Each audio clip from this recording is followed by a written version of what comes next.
And welcome back to Zanpakuto Creation Series. I'm a little late on this. I've been a little not truly sick, but just not feeling all that great last couple of days. I'm even home early from work today. So I figured I'd try to get some of these done. So most of the videos I'll do today are short though. And this is another one from my personal list of suggestions.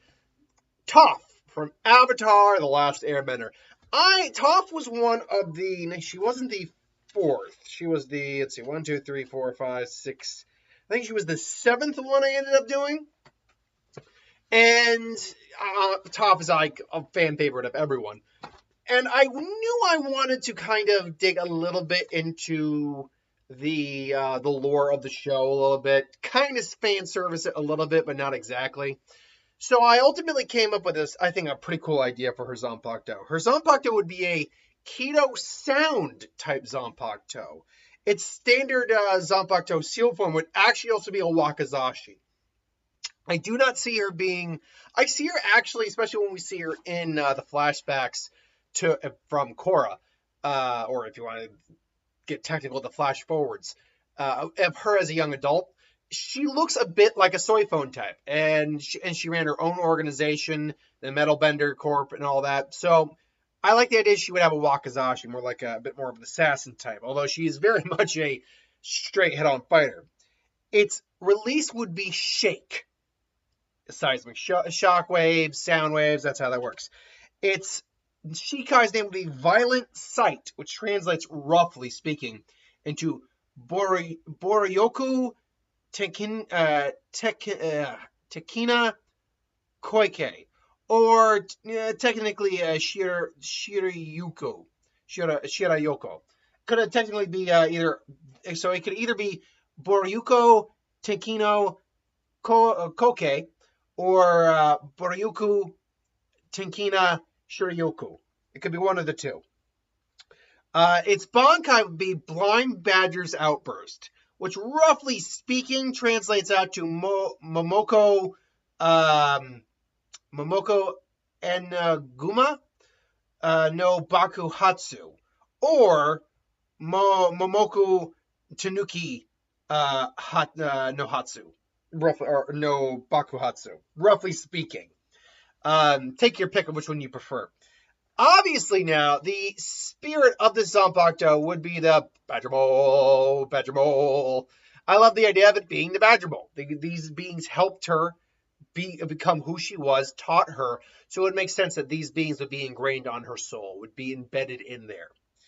What the form of this Zanpakuto would be is a tuning fork. I like this image right here I found because it's the closest to Urahara's the scabbard, not scabbard, the guard of his sword and Shikai, which looks like a tuning fork, actually. But it's a tuning fork. This, now, it would be not exactly a tuning fork. The fork part of it would still be blades, but it would be a tuning fork that comes out of her scabbard. The blade would extend past the, I keep saying scabbard, but handle.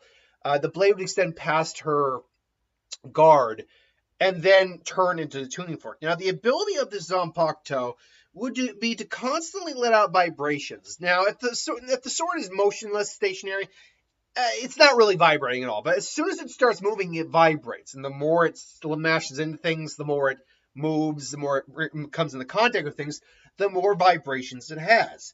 It causes objects, basically objects of lesser Ryatsu, weaker Ryatsu, to basically just break and shatter against it. It can also be used for ranged attacks, basically doing like a sonic boom towards the opponent. In essence, what this is it's a cracker of Ryatsu, a shatterer of things. The way that, the sonic vibrations could shatter rock, can shatter glass, can shatter most things, honestly. Most things are vulnerable on some level to sound. And this would be a perfect Zanpakuto for someone like Toph, who is a very aggressive fighter in her own right. She's definitely more of a straight out fighter than she is a finesse fighter. But still, the idea of manipulating sound in this fashion is much different than someone, say, like Kaname Tozen, who still manipulates sound. his Shikai just does it normally to knock someone out, or it vibrates the sword so much that it causes multiple swords to appear. This allegedly was actually the ability of his friend, and it's just an ability that somehow got kept. Because remember, Suzumebachi was actually not his sword initially. He just took up Suzumebachi and imparted his soul onto it. So it's now you might be asking, well, okay, well, what about her Bankais? It's something similar to Tozen's. No, because they both experience blindness differently. Toph actually can see, similar to how he uses Ryatsu to see, she can see using vibrations. And in the Bleach term, she'd probably be able to use her Ryatsu as well. What I think the Bankai would do is actually produce a giant invisible blade of sound, similar to what I kind of did with and this came long before I did this. What was the character I did? Wraith from DC. Well, that was the character I did. Yeah, DC's Wraith. Yeah, that dealt with sound manipulation. Similar, but not in the same vein. This one is very much a giant blade coming out of the tuning fork. And that Toph probably can sense and therefore get an echolocation style Daredevil view in her head of where the blade is, how big it is. But the sword extends from the tuning fork. The blade size grows in the contrast with vibrations. Basically, it's more or less like I did with Wraith. It solidifies sound for the use of defense and attack.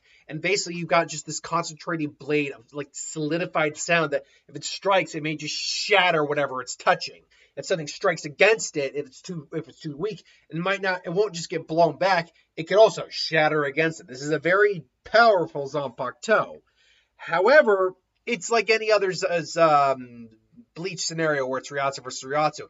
Against stronger opponents with a lot stronger Ryatsu, well, then this blade is still going to be effective and powerful, but not as powerful. So there are also issues with like soundproof substance or shock-resistant substance. Some substances that have a high level of resistance or insulation from things like sound waves or vibrations, like shock absorbers. And the Bankai also relies on vibrations and physical strikes. If there is an ability that causes this Bankai or this Zanpakuto to basically become immobile, well then, like for instance, if Hitsugaya just freezes her in place, or minimum freezes her arm, she can't get her arm out of the ice, including her Zanpakuto. Well, the Zanpakuto, while it should be able to shatter ice, if it can't move and create vibrations on its own, it's not going to be able to do that. Someone like I'm trying to think here. This Bankai would also, or this Zanpakuto would also be kind of useless against like a Ryujin Jika, which just produces so much fire that it doesn't matter how much sound waves you're producing. The fire is going to come straight back in there. You'd have to produce so many sound waves and such a large amount of sound waves that might even shatter your own eardrums. And that's another problem here, is that you theoretically might be resistant to your own Zanpakuto to some degree, but we've seen multiple times that Shinigami are not straight out immune to the effects of their own Zanpakuto. Ryujin Jika would have destroyed Yamamoto. Zaraki's Bankai blew off his arm. Kyoraku was possibly going to die from his Bankai. That was the implication, at least. So there are many scenarios where if you overuse this Bankai, you overuse this Shikai, you overuse this Zanpakuto, it is going to possibly shatter your eardrums if you're not careful. That's why training is required to direct the sound in a certain direction. Because otherwise you may very well go deaf and be deaf, dumb, and blind. So, and I say deaf, dumb, and blind because you're an idiot for blowing out your own eardrums. But ultimately, yeah, this is the Zanpakuto that I created for Toph Beifong. What do you think about the Zanpakuto? Do you like it? Do you hate it? Let me know in the comments below. But until then, thanks for watching. Hope you enjoyed, and I'll see you for the next one.